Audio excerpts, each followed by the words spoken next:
A historic night in London. Chelsea delivered a crushing victory over West Ham with a final score of 5-1. This result isn't just a win, it's a powerful statement to every team in the league. Now everyone is asking, is this the Chelsea we've been waiting for? Or did West Ham simply let themselves down tonight? Before we dive into the goals, let's check the tactics. Graham Potter lined up West Ham in a 3-4-1-2, relying on physical strength in midfield, but could it survive Chelsea's attack? On the other side, Maresca went with an aggressive 4-2-3-1 from the first minute, trying to cope with Palmer's absence due to injury. The surprise came early. Paqueta stunned everyone with a rocket shot for West Ham, opening the scoring. But Chelsea didn't back down. João Pedro responded with a brilliant header after a magical pass from Cucurella, leveling it 1-1. Minutes later, João Pedro turned playmaker and set up Neto for Chelsea's second goal. Before halftime, Estevao made a brilliant run and assisted Fernandes for the third goal. It felt like Chelsea had already sealed the match in the first 45 minutes. In the second half, West Ham tried to get back, but their defense was shaky. Caicedo scored the fourth after a goalkeeper mistake, and Chalobah added the fifth after another defensive error. That's it, full time, 5-1. Chelsea dominated everywhere. Possession, 59.6% for Chelsea. Shots on target, 12 versus 4. Big chances, 6 for Chelsea versus 1 for West Ham. Touches in the box, 29 for Chelsea versus 19 for West Ham. These numbers clearly show Chelsea's complete dominance across the pitch.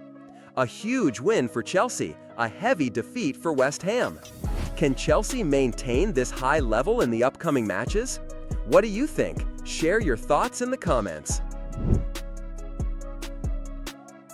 A massive shock at the Etihad Stadium. Manchester City, the giants of the league, fall to Tottenham 2-0. For the first time in 10 matches, City lose, and Tottenham confirms their dominance at the Etihad with a priceless, well-deserved victory. This isn't just a win, it's a result that could change the title race. Before the match, all predictions favored City, but Tottenham made bold changes. The manager relied on midfield gems Bentancur and João Palhinha to strengthen the center of the park. A smart move, especially with stars like Maddison and Dejan Essing. On the other side, Pep Guardiola banked on his unstoppable attack, led by Haaland and Omar Marmoush. But did that gamble pay off? The game started with clear City dominance. They held 60.9% possession and tried every possible way to break through Tottenham's defense. But the real threat came from Tottenham. In the minute, Johnson scored, but the goal was initially ruled out. VAR intervened and confirmed it, proving Tottenham's attacking presence from the start. Just before halftime, City's goalkeeper James Trafford made a massive error, allowing Palhinha to score his first goal for Tottenham. One mistake, and City found themselves 2-0 down in a half they seemed to control. The second half was eventful but one-sided. City tried to come back, but their attack lacked real danger. They had 10 shots, with only 1 on target. This shows how organized Tottenham's defense was. Even though the XG favored City at 1.51, Tottenham was far more clinical, converting fewer chances into 2 goals. A huge win for Tottenham proves the team has strong character, and it raises big questions. Can City bounce back in the title race after this defeat? And is this Tottenham's strong start to the season? Share your thoughts in the comments. At the Emirates Stadium, Arsenal delivered a night to remember, crushing Leeds United with a stunning 5-0 victory, a performance filled with goals, creativity, and new records. Both managers went with the same tactical setup, a 4-3-3 formation. For Arsenal, there were 2 key changes. Madueke made his first start for the club, while Jurrien Timber returned to the lineup in place of the injured Ben White. What added even more excitement before kickoff was the confirmation of Arsenal's new signing, Eze. Although this match came far too soon for his debut, just the announcement of the deal gave the entire stadium a huge lift. Fans can't wait to see his talent and creativity on the pitch in the coming weeks. As for Leeds, they had to cope with the absence of captain Ethan Ampadu, forcing Daniel Farke to start Ilya Gruev in midfield. On the bench, new signings Jaka Bijel and Noah Okafor were available. The full-time whistle blows, and Gyökeres's penalty completes a dominant 5-0 victory for Arsenal over Leeds United at the Emirates. Arsenal had already gone 2 goals up in the first half, and Mikel Arteta's side extended their dominance after the break. With 2.82 xG produced, they added 3 more goals in the second period, leaving Leeds with almost no chance, only 0.16 xG. The scoring resumed early in the second half, when Gyökeres broke through Leeds' defense to score his first goal for Arsenal. 8 minutes later, Timber added the 4th from another well-executed corner. Leeds barely threatened in the second half, while Arsenal's 15-year-old debutant Max Downman caused havoc at the other end. He earned a stoppage-time penalty, which Gyökeres converted to complete his brace. It was a complete performance from Arsenal, leaving plenty of lessons for Leeds as they suffered their first defeat since returning to the Premier League. Arsenal, meanwhile, made it 2 wins from 2, showing their intent early in the season. Max Downman, 15 years and 235 days, became the 3rd youngest player in Premier League history to appear in an official match. His impact was clear when he earned the stoppage-time penalty that Gyökeres converted for his second goal. Jurrien Timber became the 2nd Arsenal defender in club history to contribute to 3 or more goals in a single Premier League match, 2 goals and 1 assist. Despite the massive win and brilliant performance, there was one piece of bad news that worried all the fans.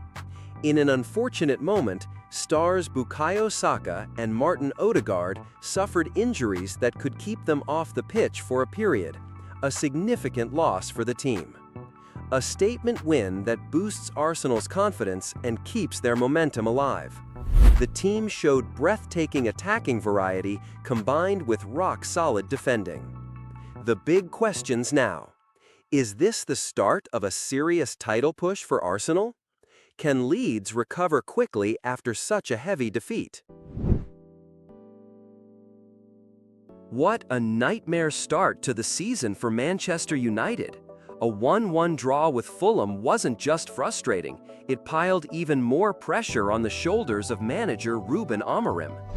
After a painful defeat to Arsenal on opening day, United have once again failed to claim their first win.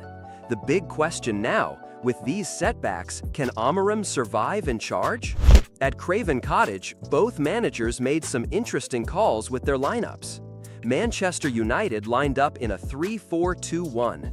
Despite his costly mistake last week, Bayender kept his place in goal, meaning Andre Onana was left on the bench again.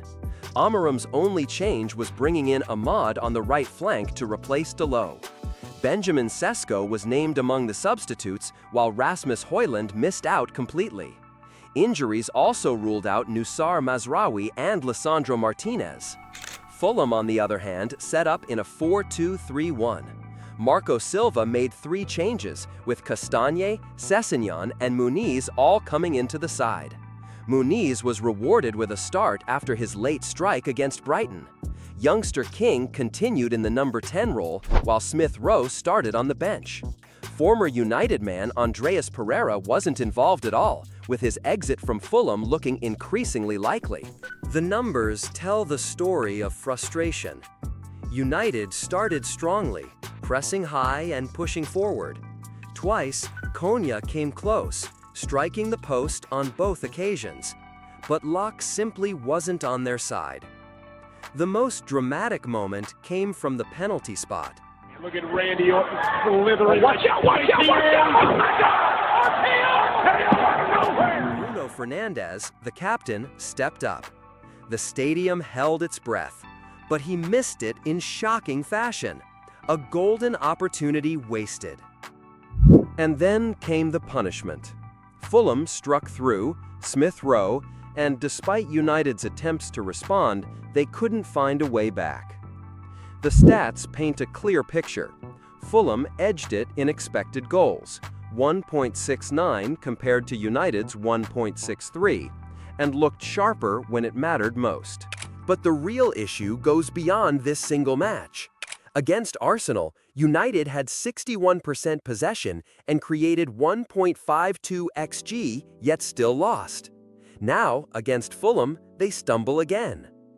The club has backed Amorim with a number of high-profile signings, including Bryan Mbeumo and Matheus Cunha. With Emiliano Buendia starting in goal, it's clear the manager has been given new talent to work with. Players like Sesko wait on the bench, while key injuries have sidelined important players like Rasmus Højlund, Nusar Mazraoui, and Lisandro Martinez. Are those valid reasons for this poor start? Or is Amorim failing to make the most of the immense talent at his disposal? Is it just a matter of time before his ideas click, or has he already lost the dressing room? So, here's the burning question. Will Manchester United's board show patience and give Amorim more time to prove himself? Or are we witnessing the beginning of the end for his tenure at Old Trafford? What do you think? Should the club back Amorim, or is it already time for change? Let us know in the comments below. After covering the biggest clashes of the week, it's time to take a quick look at what happened across the rest of the Premier League. Here's your roundup of the remaining matches. Wolves versus Bournemouth. At the Vitality Stadium, Bournemouth secured their first win of the season with a 1-0 victory over Wolves. A red card to Wolves defender Toti Gomez gave Bournemouth full control, and they capitalized to take all 3 points. Aston Villa versus Brentford. Brentford finally grabbed their first 3 points of the campaign with a narrow 1-0 win over Aston Villa. New signing Dongo Otara scored on his debut, while Villa pushed hard in the second half but couldn't break through Brentford's solid defense. Burnley versus Sunderland. Burnley also earned their first win of the season, defeating Sunderland 2-0. The goals came through excellent teamwork, with Anthony and Cullen assisting each other to seal a much-needed victory. Crystal Palace versus Nottingham Forest. Crystal Palace and Nottingham Forest shared the points after a 1-1 draw. Palace struck first through Sarr, but Forest responded in the second half with a well-taken equalizer by Callum Hudson-Odoi. Everton versus Brighton. Everton made a dream start at their brand-new stadium, beating Brighton 2-0. On-loan star Jack Grealish was the hero, providing both assists. Brighton, however, were left frustrated, missing a penalty and hitting the post twice despite having the higher XG. It's been a thrilling round with plenty of surprises, but there's still one massive game left to close Matchweek 2, Newcastle United versus Liverpool. Stay tuned, because in our next video, we'll bring you the full breakdown and analysis of this huge clash.